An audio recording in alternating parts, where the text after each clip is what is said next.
hablando acerca de lo que es la culpabilidad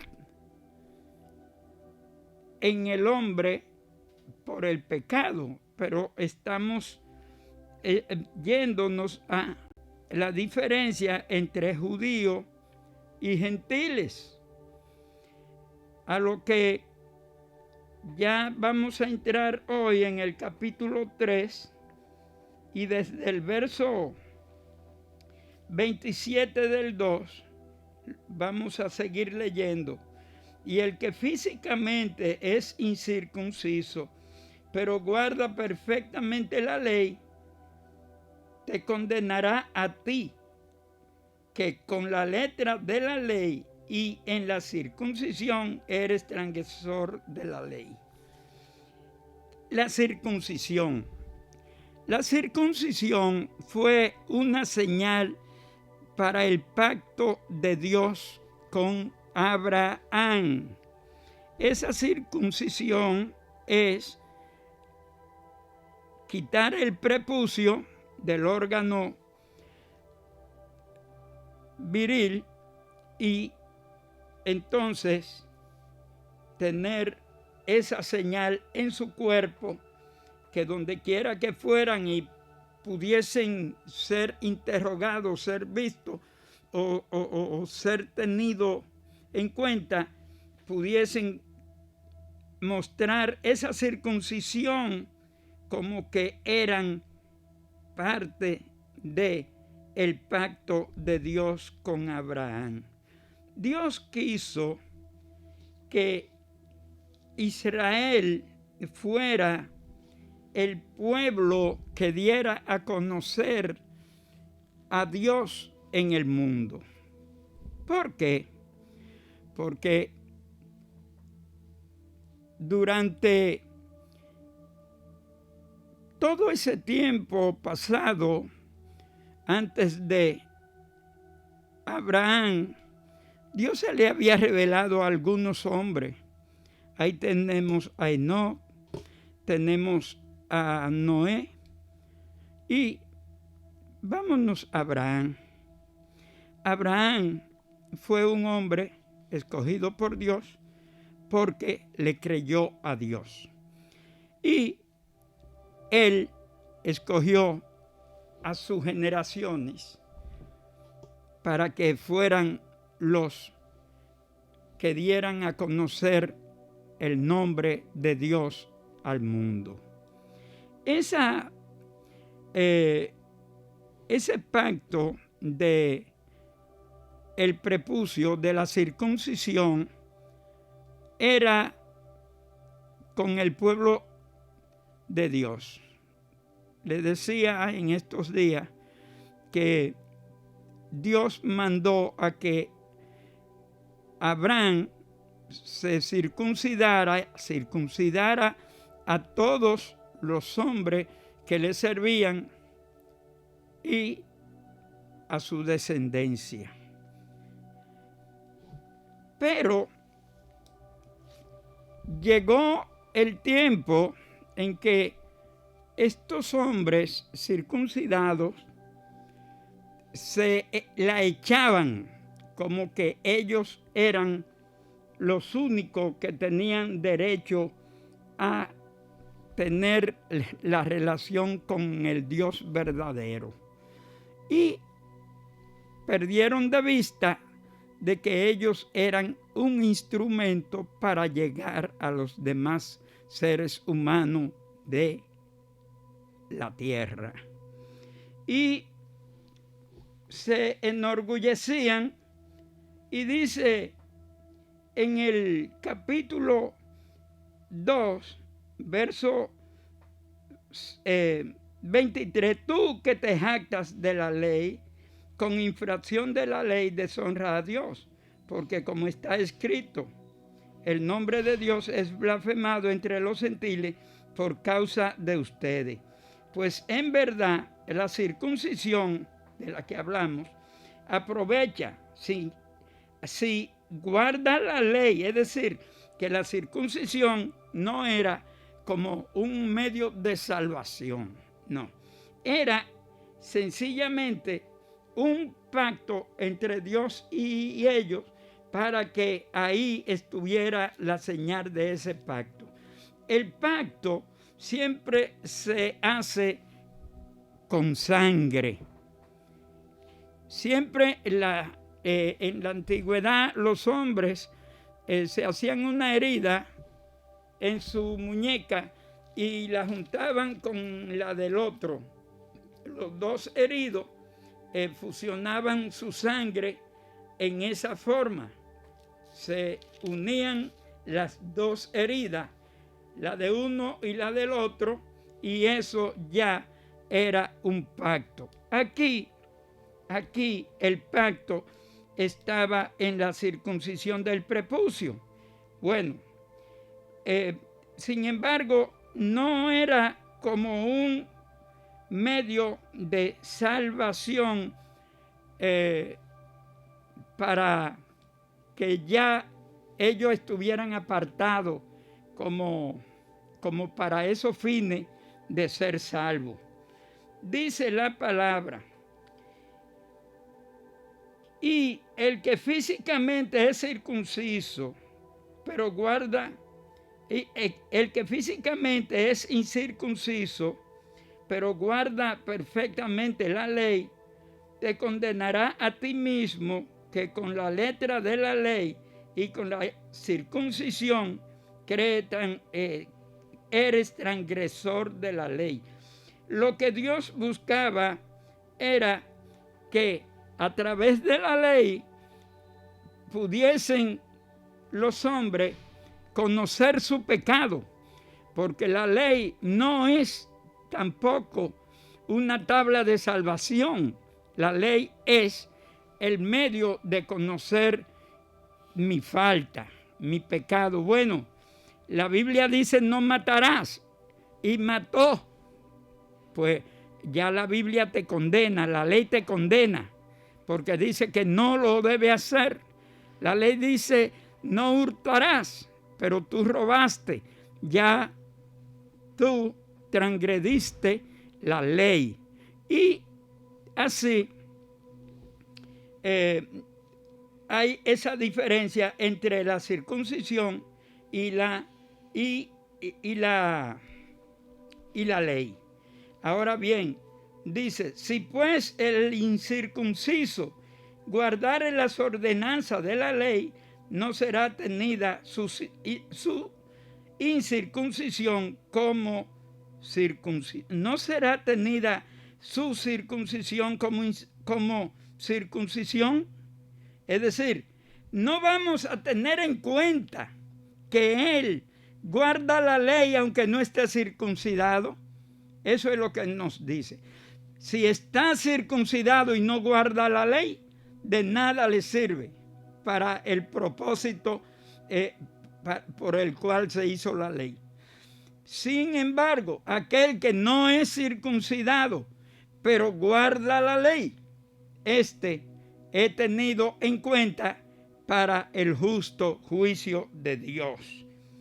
Y el que físicamente es circuncidado, es incircunciso, pero guarda perfectamente la ley, te condenará a ti, que con la letra de la ley y con la circuncisión eres transgresor de la ley, conociendo la ley y estando circuncidado.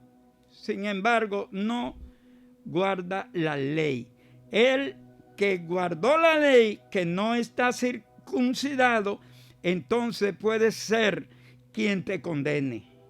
Dice la palabra: pues no es judío el que lo es exteriormente, verso 28, ni es la circuncisión la que hace exteriormente en la carne. No es, oye bien, pues no es judío el que lo es exteriormente, ni es circuncisión la que se hace exteriormente en la carne. El judío, si no se aplica a los mandamientos de Dios, no tenía derecho a ser llamado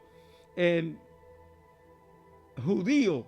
Judío en el sentido de ser de los descendientes de Judá, de los que guardan la ley.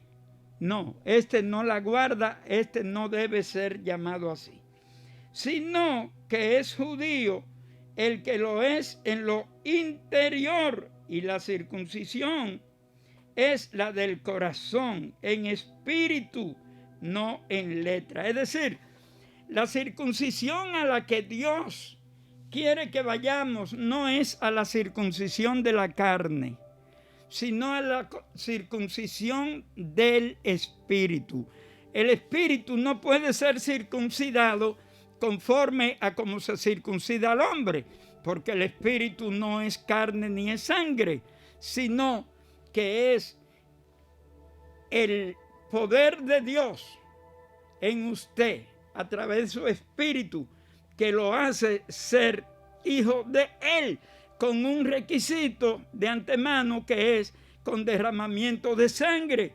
Pero ese derramamiento de sangre no es la de los hombres, sino la del Cordero de Dios, que fue sacrificado para que esa sangre, que no podía darla tú ni yo, para nuestra limpieza, pudiese limpiarnos a nosotros. Y dice la palabra: ¿qué ventaja tiene pues el judío? Capítulo 3. ¿O de qué aprovecha la circuncisión? Aquí hay una interrogante. ¿Qué ventaja tiene pues el judío? ¿O de qué aprovecha la circuncisión? Primero, ¿qué ventaja tiene el judío? Él tiene una ventaja. Él tiene hasta derecho, razón a creer que tiene un punto a favor en lo que concierne a la relación con Dios. ¿Cuál es ese punto? Dice: ¿qué ventaja tiene pues el judío, o de qué aprovecha la circuncisión? Dice el verso 2: mucho en todas maneras. Oiga, la circuncisión tiene que ver mucho. Dice, en toda manera tiene que ver mucho. Primero, ciertamente que les ha sido confiada la palabra de Dios. Aquí es que está la ventaja del judío, pero es una ventaja que cuando se analiza tiene el mismo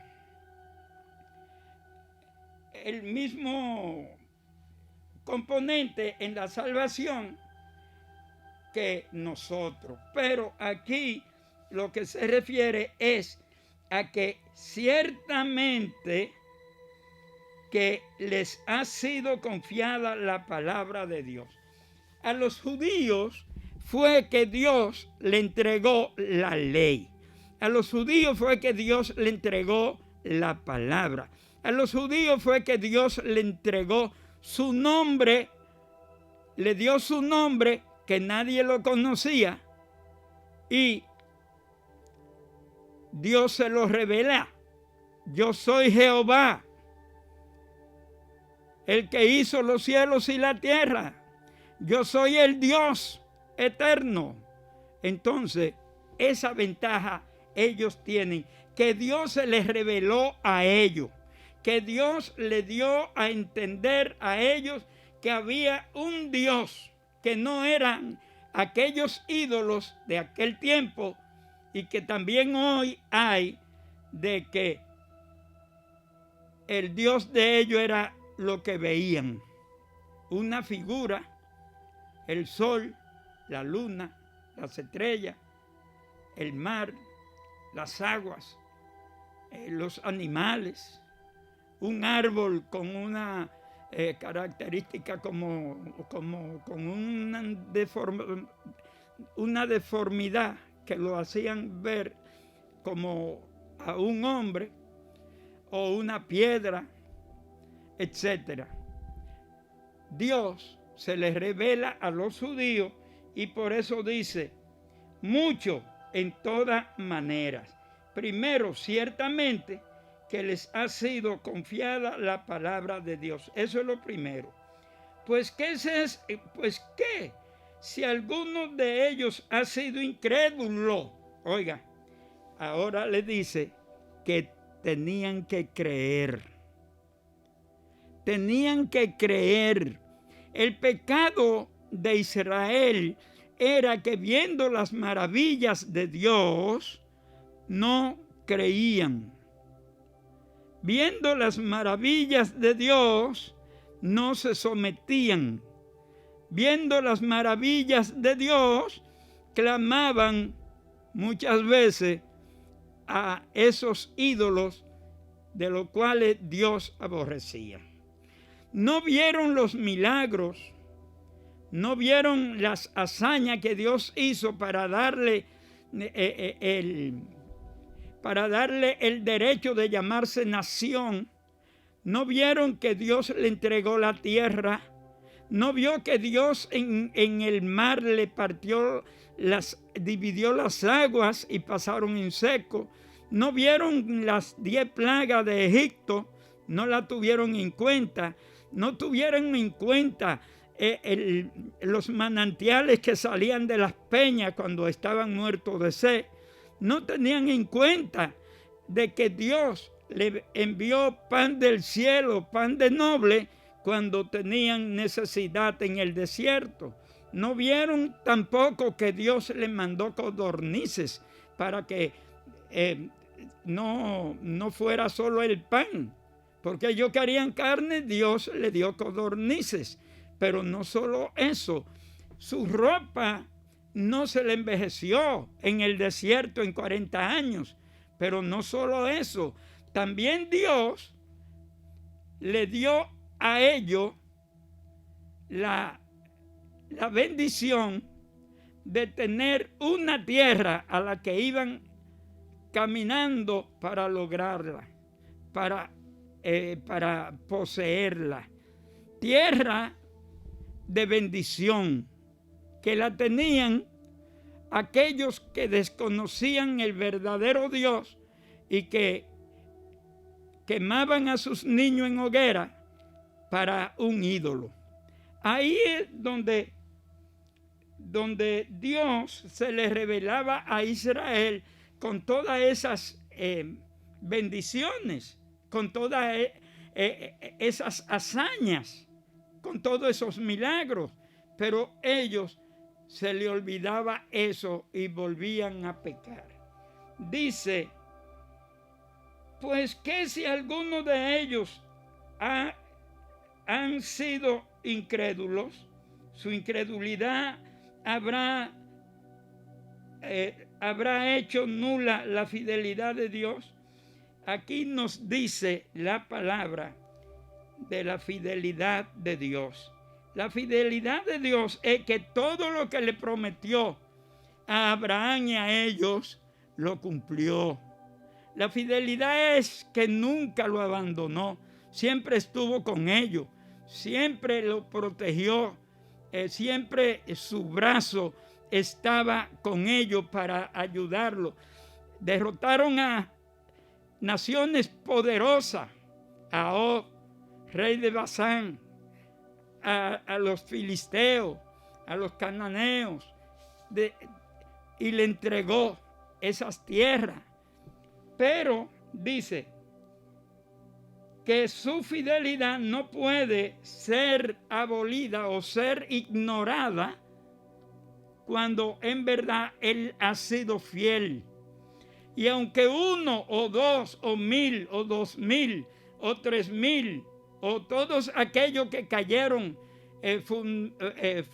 fulminados por su incredulidad en el desierto, aunque ellos fueran incrédulos, por eso Dios no iba a ser infiel. Dios seguía siendo fiel con aquellos que entonces llevaban su nombre, creían en la ley y se sometían a ella.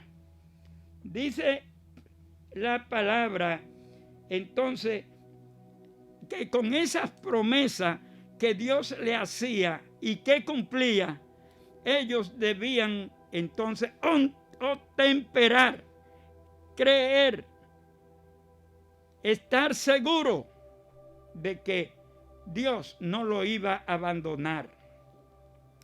Dice el 4, de ninguna manera, antes bien, sea Dios veraz y todo hombre mentiroso, como está escrito. Es decir, yo les he dado esto. Si alguien no cree, por eso yo no voy a dejar de seguir haciendo lo que debo hacer con ustedes, porque esa fue mi promesa con Abraham. Te bendeciré y grande será tu galardón, y te mostraré mi poder, y te daré una nación grande, y te bendeciré y será bendecido. Los que te bendigan van a ser bendecidos, pero los que te maldigan van a ser maldecidos, van a ser malditos. Mire, esa palabra, a los que te bendigan los bendeciré, y a los que te maldigan los maldeciré, se cumple hoy aún con nosotros, que no siendo circuncidados, pero que hemos creído en el poder de Dios, que hemos creído en la ofrenda de Jesucristo para limpiar nuestro pecado, creemos en Dios. Entonces el que nos bendice a nosotros, Dios lo bendice. El que nos maldice a nosotros, Dios lo maldice. Oiga, tremenda cosa es caer en manos del Dios vivo. El que se mete con un hijo de Dios, Dios está atento para vengarse por él. Tú no tienes que vengarte, porque Dios es justo y Él es fiel. Y esa fidelidad de Él decirle a Abraham, lo que te bendigan yo lo bendeciré, se cumple hoy en usted, en mí, en todos aquellos que hemos creído y que ponemos las cosas en manos de Él. A lo que te bendigan, a lo que te maldigan, lo voy a maldecir.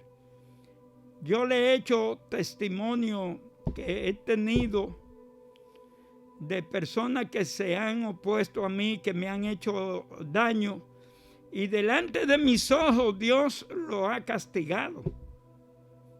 Tengo mucho testimonio de eso, de cuántas veces Dios me ha librado, porque Dios, su fidelidad es grande y su fidelidad no la cambia. Él sigue siendo fiel y va a ser fiel y te va a dar a ti conforme a su fidelidad, conforme a su promesa. Hermanos, hermanas, el tiempo llegó. Hay un detalle que tenemos que tener en cuenta. Sin Jesucristo, nosotros no podemos llegarnos a Dios, porque la palabra nos dice a nosotros que por su sangre es que somos limpios. Entonces nosotros tenemos que ir a Dios, teniendo en cuenta que somos pecadores y que la sangre de Cristo es la que nos limpia de todo pecado. Dios te bendiga, mi hermano. Dios te dé su paz.